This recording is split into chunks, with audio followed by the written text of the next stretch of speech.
the Messerschmitt Me262. It ushered in a new era. It revolutionized aviation. Had it arrived just a year earlier, it could perhaps have altered the outcome of the Second World War, and therefore the very fabric of modern Europe. When it first entered combat in 1944, the Me262 jet fighter was the world's most advanced combat aircraft. In the hands of an experienced German combat pilot, Messerschmitt's 262 jet fighter was invincible. In the Allied pilots who first faced it, the plane inspired awe and terror. Jet propulsion was only one of the revolutionary aspects of this amazing machine. The 262 also heralded the arrival of swept-wing technology. With a top speed of 540 miles per hour, it could outpace anything in the sky.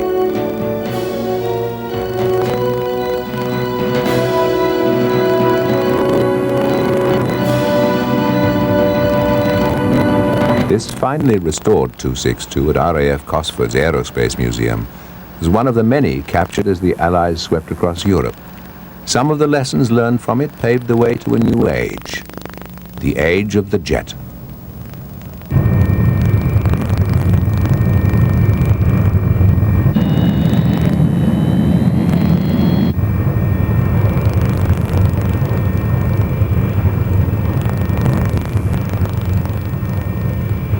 The seeds of jet propulsion go back to the beginning of the century. Henri Coandard's turbo propulsor of 1910 was one of the earliest attempts to utilize turbine-generated thrust. It used a primitive ducted fan principle. On its maiden flight, the strange little aircraft burst into flames and crashed. Following the First World War, turbo superchargers like the Moss unit on this Packard biplane enhanced piston engine performance. It enabled flyers to carve new world altitude marks faster than the record books could log them. The first true jet engine was developed in Britain. Frustrated by years of government indifference, Frank Whittle, a former RAF pilot, successfully started the prototype to the W1X jet engine on April the 12th, 1937, and secretly ushered in a new age. At the same time in Germany, flight tests with this hybrid rocket-powered Heinkel HE-112 were receiving strong government backing. The Nazi regime was eager to see new propulsion systems put to use. 4 HE-112s were modified to test the prototype rocket motor, but only one was successfully flown. Throughout the 1930s, German aircraft designers skirted around the restrictions imposed on them by the Treaty of Versailles. A thinly disguised fighter like the Heinkel HE-70 Blitz posed as a high-speed mail plane. As Hitler gained control, advances in aviation were secretly promoted. Emphasis was placed on speed. New propulsion systems were eagerly fostered. The loophole in the treaty was that in 1919, jets and rockets seemed only distant dreams. Unknown to Germany's neighbors, engine designer Hans von Ohain, under Ernst Heinkel's patronage, had already developed an advanced jet engine. On August the 27th, 1939, his device lifted the tiny Heinkel HE-178 skyward. This was the first jet-powered flight in history. 5 days later, the world was plunged into a war that would span 6 years. Hitler entered the conflict with hopes of quick victories, using air power to strike hard and fast. In the heady days at the beginning of World War II, German forces swept through Europe. As victory followed victory, the need for a more formidable aircraft power plant was of little interest.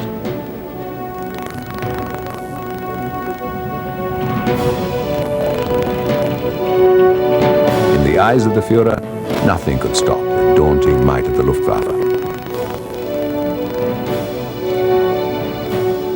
The troops of the Reich now marched into Paris.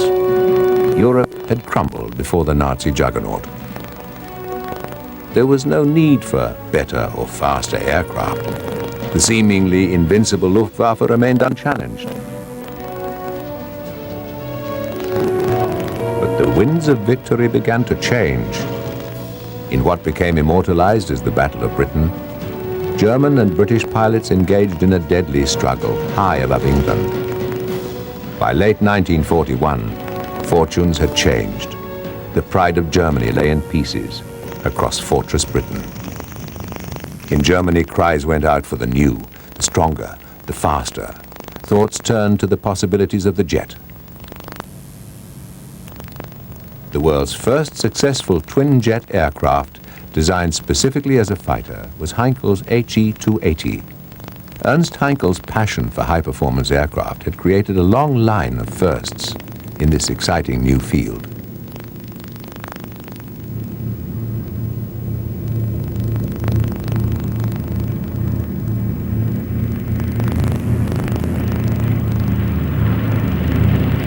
The HE-280 was first flown as a towed glider during 1940. These unpowered flights were made to trial flying characteristics because of the late delivery of the jet engines, thus making virtue of necessity.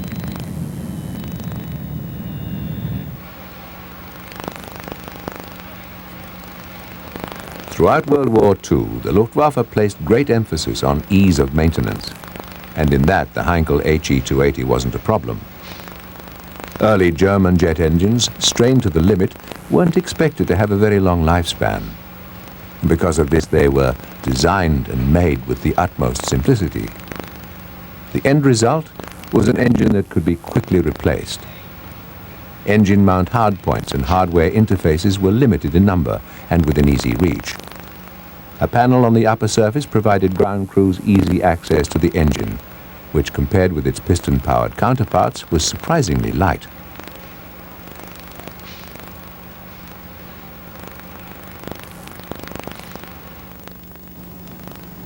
The Heinkel displayed superior workmanship, highly refined aerodynamics, and rugged construction. When the 280's engines functioned properly, the aircraft was a pleasure to fly. Like most early jets, it was somewhat underpowered and had a notoriously short range. It first flew by jet power on April the 2nd, 1941. Heinkel's 280 was at that time the most sophisticated and advanced jet plane in the world.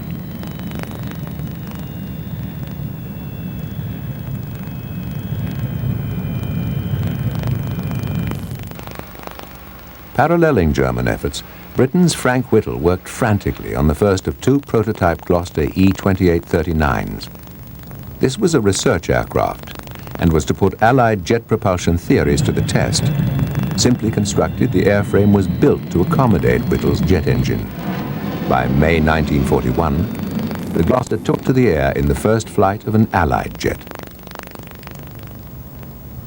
But the Heinkel 280 was years ahead of the British jet and proved itself lethal.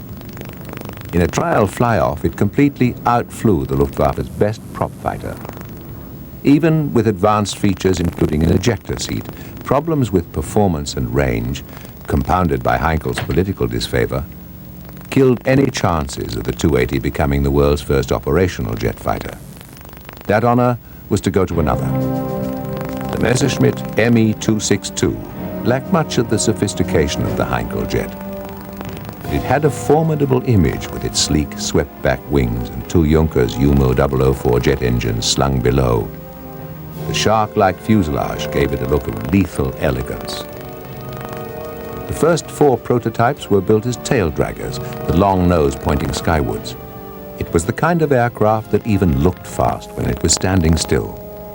And Messerschmitt had built the airframe to be rugged and dependable in action. Like the 280, the Messerschmitt fighter was designed for ease of maintenance, mandatory for a plane destined to operate from primitive airfields under combat conditions. The Junkers engines could be worked on or replaced without any extravagant equipment. Fuel and electrical systems were easily reached by panels located in the fuselage. The 262 was a perfect fusion of sophisticated state-of-the-art technology and simple design. The engines weren't ready for the first flight trials, so a 700 horsepower nose-mounted piston engine was used instead. Finally, in July 1942, the third Me262, powered by two long-awaited Umo jet engines, was ready to fly. The first successful flight of a jet-powered Me262 was on July the 18th, 1942. The engines were deemed flight-worthy, and with Flugkapitän Fritz Wendel at the controls, it became the first of its kind to take to the air. During taxi runs, it was found the tail wouldn't elevate, so the test pilot tried a novel technique. As Wendel later recalled, "Immediately I touched the brakes, the tail lifted and the elevators began to bite. My turbojets ran like clockwork, and it was a sheer pleasure to fly this new machine."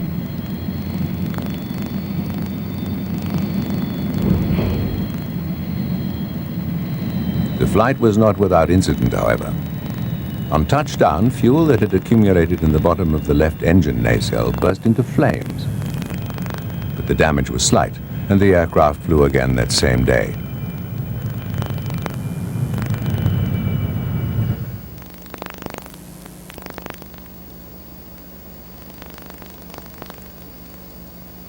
In the United States, the race for jet power had not gone unnoticed. Bell Aircraft's Model 27, later known as the P-59 Aerocomet, was powered by two GE turbojets, based on the original Whittle engine from Britain. Within a year of initial design work, the plane was ready for testing. It was transported by rail to Muroc Army Airfield in the California desert, and on October the 1st, 1942, with Bell test pilot Bob Stanley in the cockpit, the XP-59 took to the sky in the first flight of an American jet aircraft. Unfortunately, performance was not markedly improved over piston-engined aircraft of the day.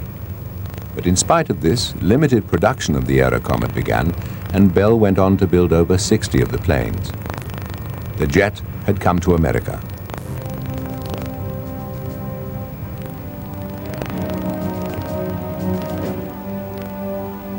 Back in Germany, the 262 was modified. Emulating its Heinkel jet competitor, Messerschmitt designers adapted the aircraft to nose wheel configuration. The tail dragger had bad visibility during takeoff and landing. The wings blocked airflow to the tail. The jet's thrust angle made takeoff even harder. The nose wheel would iron out these problems, but it also proved to be the plane's Achilles heel. Poor tire design and a weak strut assembly led to numerous accidents. In fact, the strut was so weak that even the slightest sideward impact could lead to catastrophic failure. The landing gear was raised and lowered hydraulically. Although in early 262s the main gear was deployed by gravity, the pilot would use a sideways yaw movement and the airflow to lock it down. In most regards, the Swallow, as it came to be known, was a marvel of German engineering. Easily built by relatively unskilled laborers, it was a simple yet ingenious aircraft. The fuselage consisted of separate components, quickly and easily assembled. As a unit, it could be removed from the wing and repaired and replaced in the field, without difficulty. The nose package, containing the landing gear and the aircraft's weapons, could also be removed as a self-contained unit. Its four 30mm cannon had pneumatic cocking and were fired electronically. The two upper cannon carried 100 rounds each, and the two lower ones 80 rounds. At the tip of the nose, the 262 housed a combat camera to record the fate of its victims.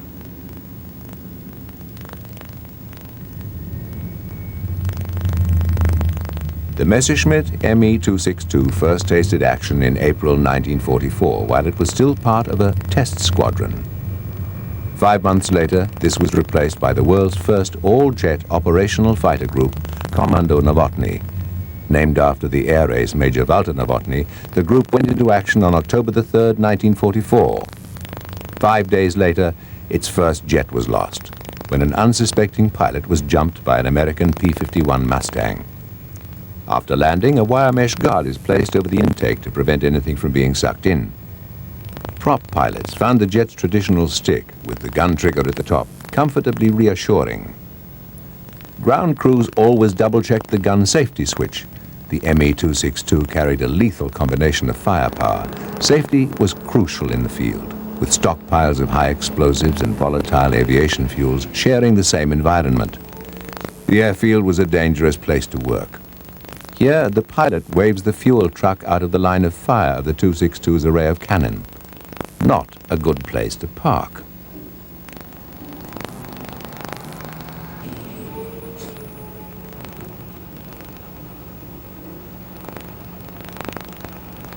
In action, the jet was easy to support and didn't require the highly refined fuels of the piston engines.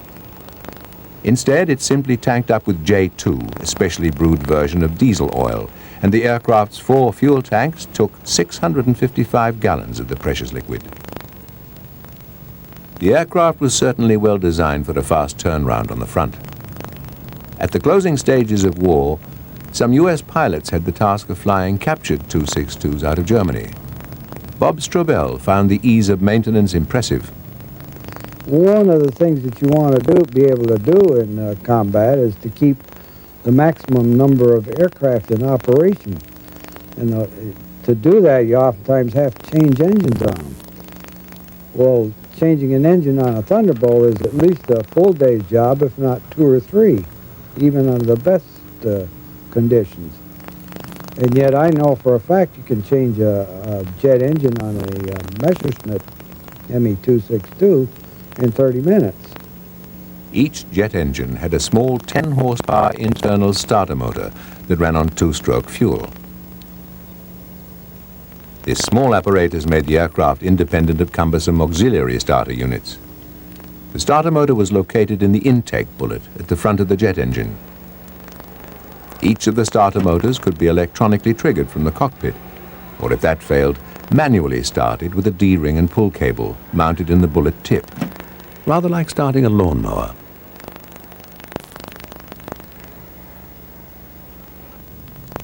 But before the engine was turned over, the ground crew performed its daily ritual, inspecting the intake for debris and checking the compressor section, turbine and stator blades. Next came the exhaust nozzle assembly and exhaust bullet. Ahead of the exhaust bullet was the exhaust turbine. This was checked very closely too. Damage of any kind to these delicate parts demanded immediate repair.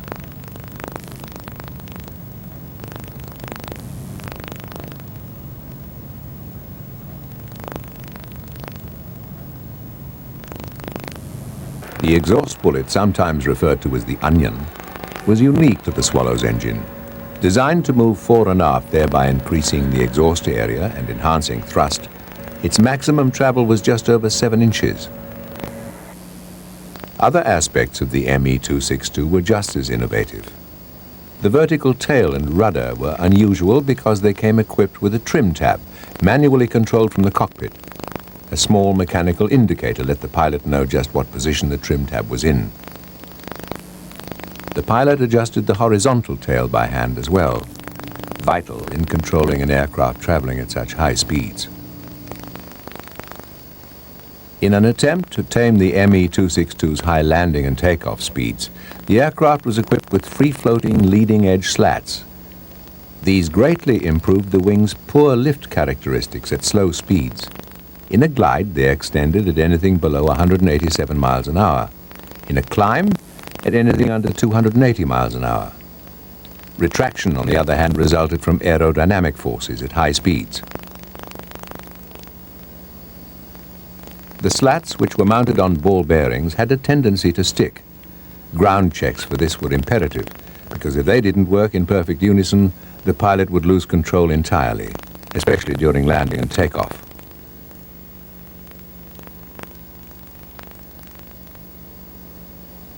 Pre-flighting the aircraft was painstakingly carried out by the ground crew. All controls were manually and visually examined. As this went on, other Luftwaffe ground personnel replenished the pneumatic system's air tank and checked the landing gear's tire pressure. Hydraulic fluid, critical to safe flight, was topped up before every mission. This precious liquid controlled the flaps, landing gear, and brakes. The process was precise and thorough. Overlooking the slightest detail could prove fatal to the men in the air. Caution was a rule. These aircraft were built in difficult wartime conditions. The rivets were rough on it, the skin was rough on it. It had sometimes even had wrinkles in it. It must have been very difficult for them to obtain the metals and the materials they needed to produce that airplane. The engine was not very well made and was really subject to failure, and it was due primarily to the raw materials and the conditions under which they had to be assembled and put together. Messerschmitt had also designed the jet well for the pilot. Your forward view was excellent, and with a tricycle landing gear, it gave you even better view for takeoff and landings. That was good. Cockpit arrangement was good. The layout on it was good. I think just generally the whole thing was engineered well to suit pilots. Maintenance of the jet fighter wasn't much different from most other World War II combat aircraft. German field conditions near the end of the war were anything but ideal, but the Me262 was just as rugged as many of the Luftwaffe piston-engined aircraft. However, foreign matter was frequently sucked into the intakes and posed a constant hazard to the Swallow's jet engines, making intake covers mandatory for every plane.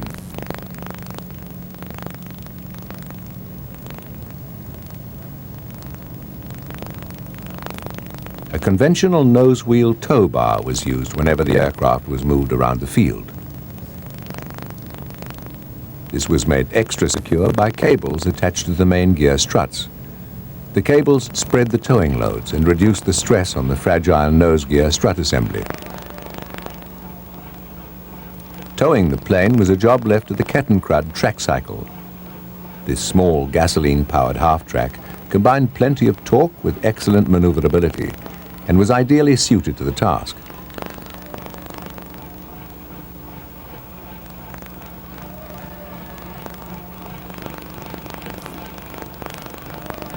The Kettenkrad could operate over a wide variety of terrain and in all kinds of weather.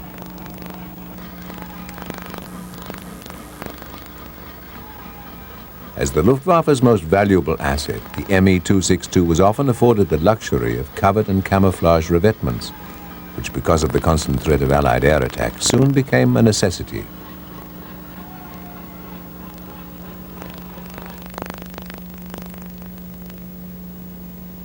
The elite men chosen to fly the Swallow found it an extraordinary experience. Gunther Rahl, the Luftwaffe's third highest scoring ace with 275 kills, explains. I took the chance to get a checkout on the 262. And this was very sensational to me, you know, running up very slowly on the runway, the engines very slowly, because you have to watch the temperature. If you accelerated your throttle too rapidly, you go to over temperature and you get fire on your engine. It could easily happen. So this was to be careful, you know, as a fighter pilot, have a throttle in a propeller engine, you just very rugged, forth, back. You didn't care for that. In the 262, you had to observe this. With his instructor standing on the left wing, an Me262 student pilot begins his taxi. Virtually all of those chosen were experienced combat flyers, so instruction centered on the quirks of the tricycle landing gear and the temperamental nature of the jet engines.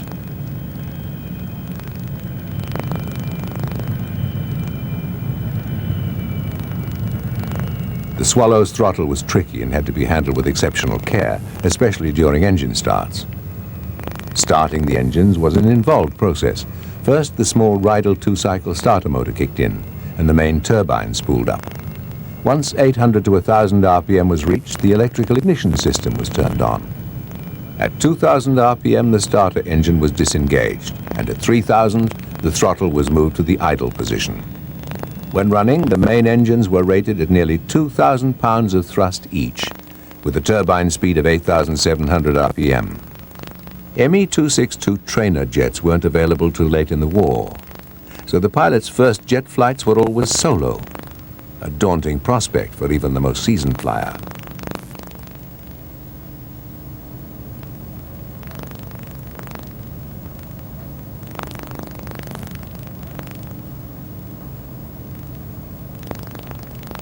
Instructors remained in radio contact throughout the course of the flight.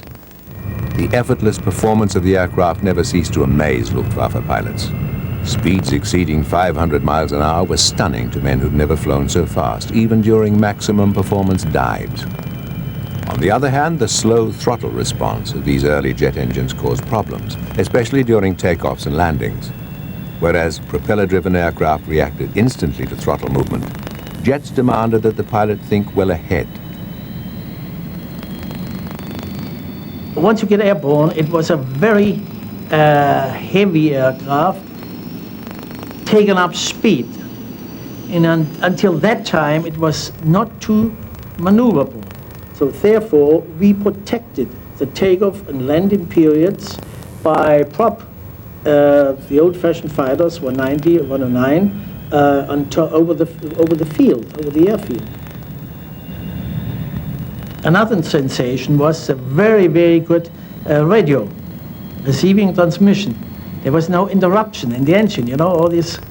And it was very quiet, very loud and clear for that time. As you had in a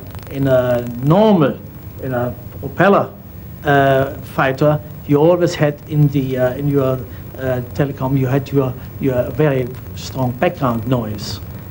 I didn't recognize this in a 262, and it was very, very comfortable.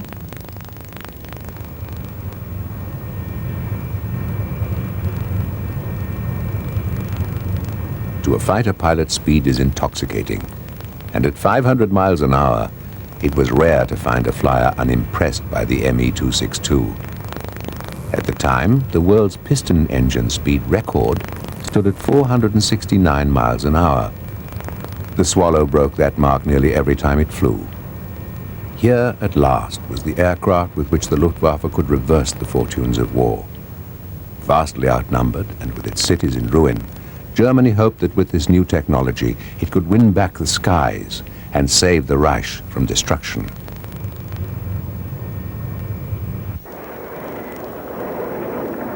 D-Day, June the 6th, 1944, signaled the beginning of the end for the Third Reich. Forced onto the defensive, Hitler was no longer the hunter but the prey. The Führer was obsessed with the 262's potential as an offensive bomber. This obsession with revenge and attack would move Germany one step closer to final defeat. Within weeks of the Normandy landings, other advanced instruments of terror were thrown against the Allies. The most infamous weapon of vengeance was the V-1 flying bomb. Unpredictable and deadly, it heralded the beginning of a new kind of warfare. The V-1 proved difficult to counter and savagely effective. Equally impressive was Messerschmitt's revolutionary interceptor, the tailless Me-163 Comet. The rocket-propelled Comet was capable of near-sonic speeds and boasted climb rates spectacular even by today's standards.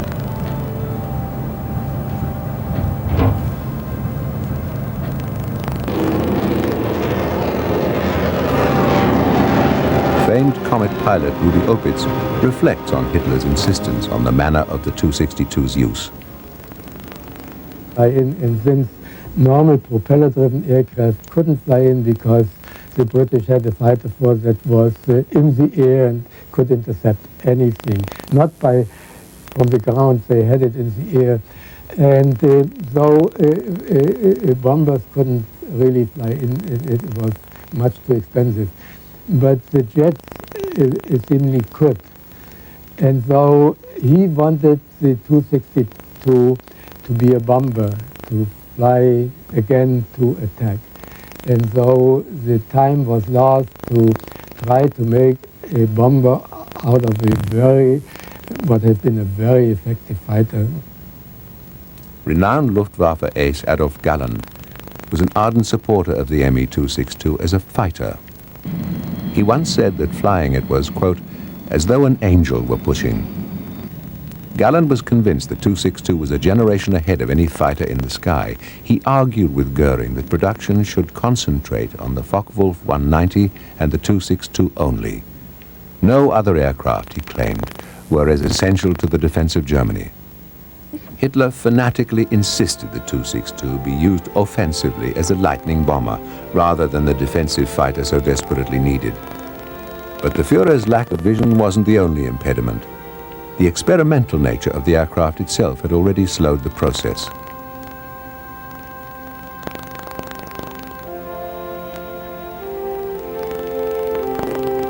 Ceaseless pounding by Allied bombers and victories by Allied ground forces had all but sealed the Reich's fate. The heavy destruction wrought by round-the-clock bombing had taken its toll.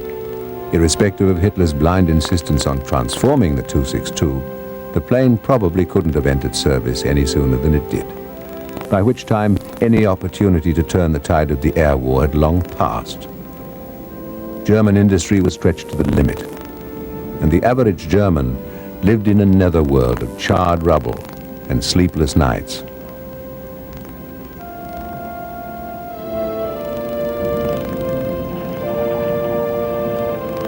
Germany was in ruins. Millions were dead. Only young boys and old men remained to wage war. By late 1944, defeat was inevitable. Most hoped simply to survive until the bombs stopped.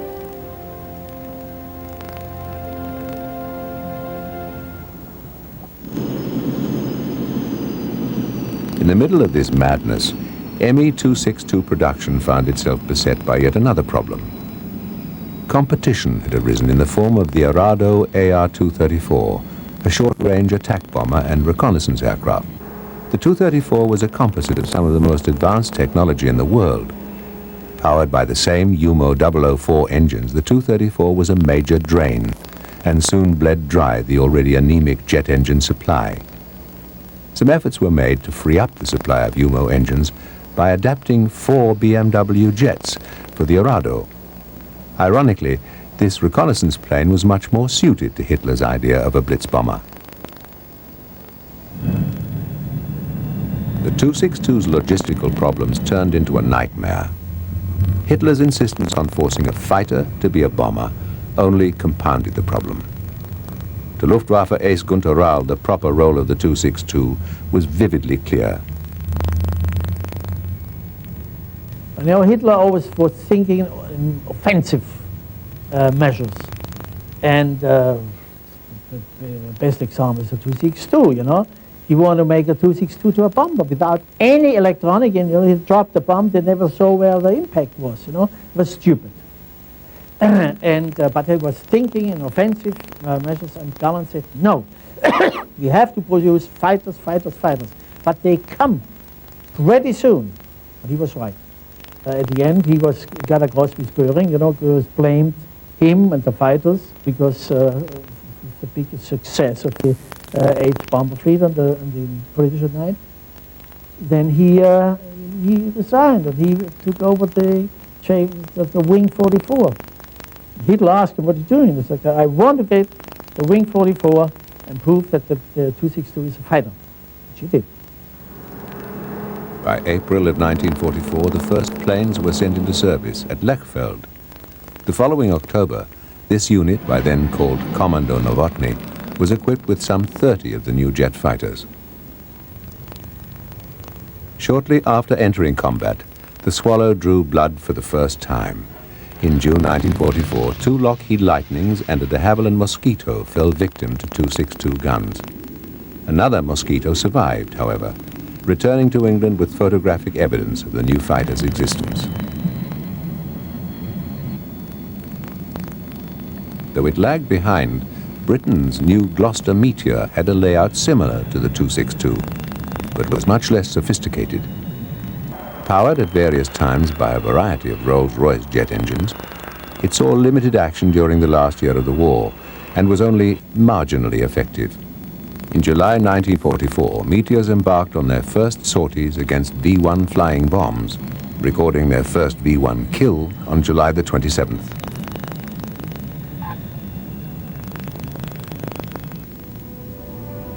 Incessant Allied bombing raids pounded Germany. By late 1944, Hitler finally conceded that air defense was imperative. Stories of a German superjet tore through Allied ranks. The 262 slashed through bomber formations at unheard-of speeds and was superior to every single enemy fighter. It was even faster than the gun turrets on Allied bombers. When flown by a competent pilot, it was simply untouchable. But Germany's fate had already been sealed. It was a plain fact that we're going to lose the war, no doubt. whether you get better aircraft, better fighters, or better protection. It's a matter of time. But the specific air situation would have considerably changed if the 262 would have been produced in masses. It would have changed the American bomber situation, no doubt.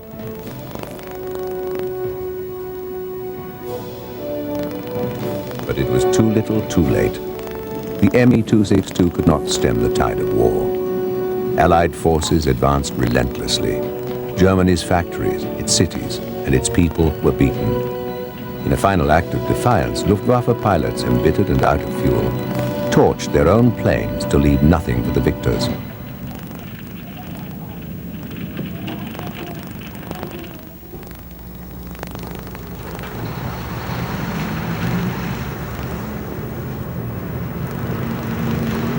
By the spring of 1945, Germany's military might have been crushed, and the Allies were pushing deep into the heart of the Third Reich.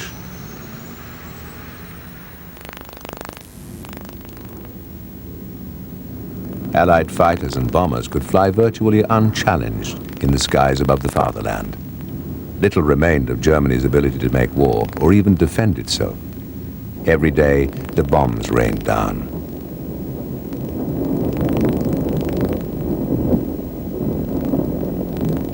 The devastation was total.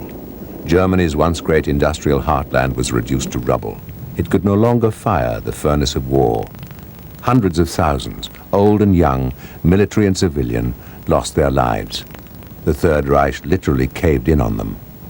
By war's end, over 7 million Germans were dead.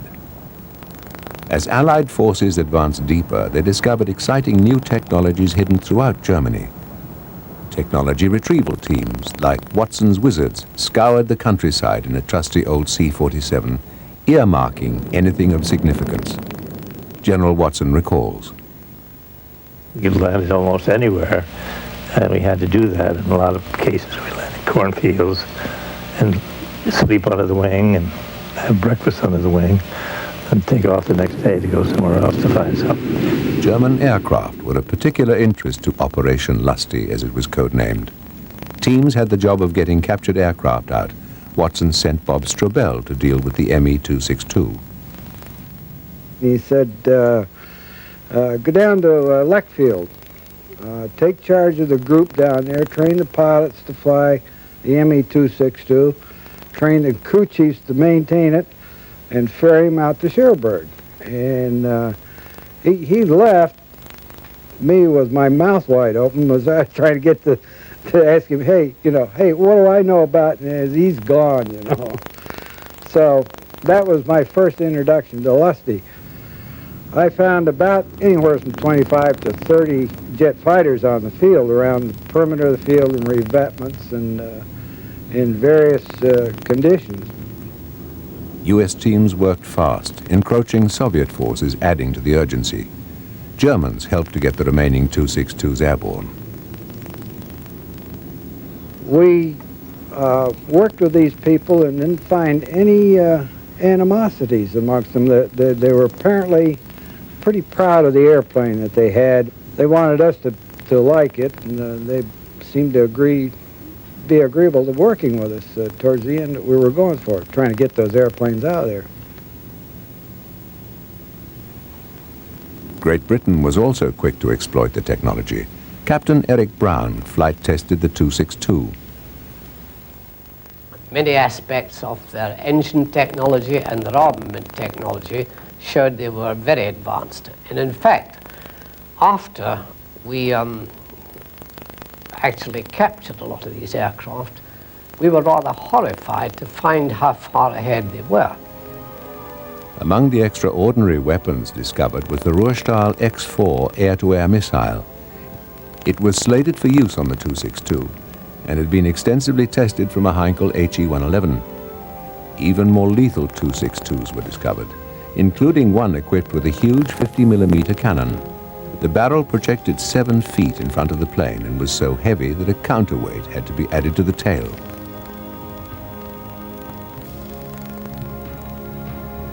The V9 was built for high-speed research and set an Me-262 speed record, It was modified with a special low-drag canopy. The Me262 V186, called the Heimatschützer, or Homeland Defender, had a rocket engine in its tail. Used in concert with the jet engines, it helped shorten takeoff and improve climb. The two-seat Me262 trainer was meant to lower the high accident rate. It was considered an important find for U.S. intelligence. Test pilot Jack Willems stands next to a Heinkel HE-162. The Volksjäger, or People's Fighter, was a last-ditch attempt by the Luftwaffe to get another jet into the sky.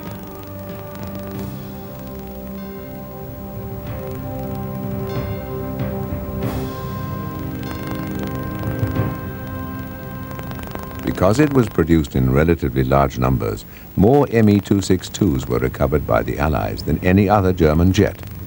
Bob Strobel ferried many of them back to Cherbourg in France and became very familiar with the aircraft's unique qualities. Was really impressed with the enormous speed, the effortless speed, the quietness of the engine, and the vibration-free. I was astounded at these 400 and 500 mile speeds that we're making without doing any great, just tapping the throttle a little bit. Cherbourg on the French coast was the gathering point for recovered Luftwaffe aircraft and a busy place at the end of the war. After the delivery flights, the planes were loaded aboard the British ship HMS Reaper for the long journey to the US. All aircraft were cocooned to protect them from the salt air.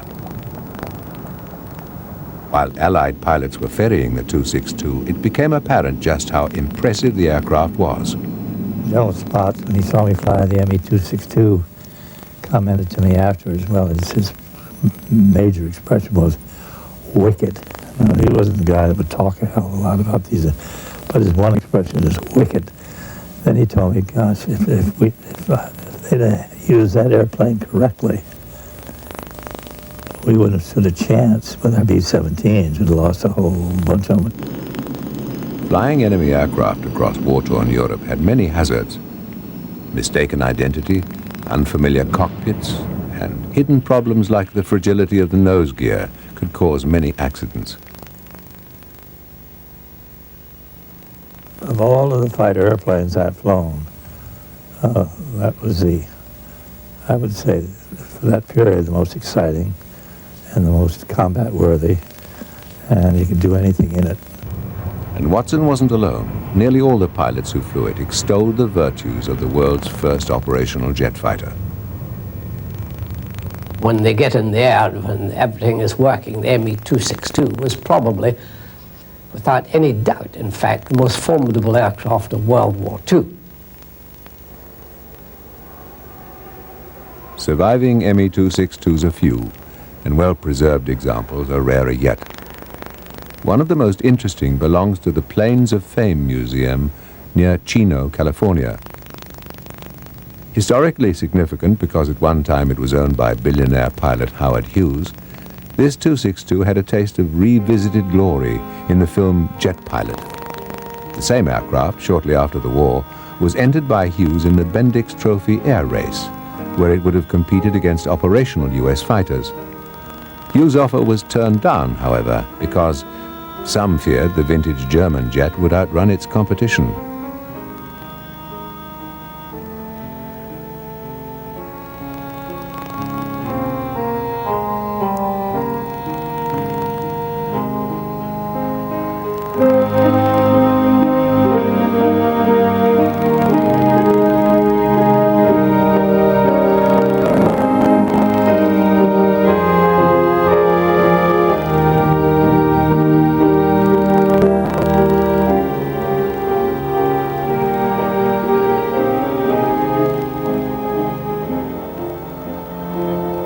Among the racers Hughes' Me262 was expected to face was the transonic North American F-86 Sabre jet, perhaps the most advanced combat aircraft of its day.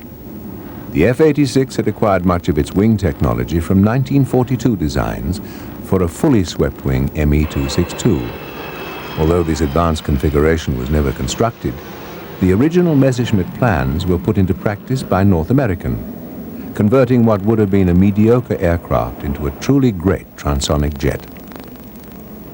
Born into tragedy, Messerschmitt's Me262 was the crowning achievement of the Luftwaffe.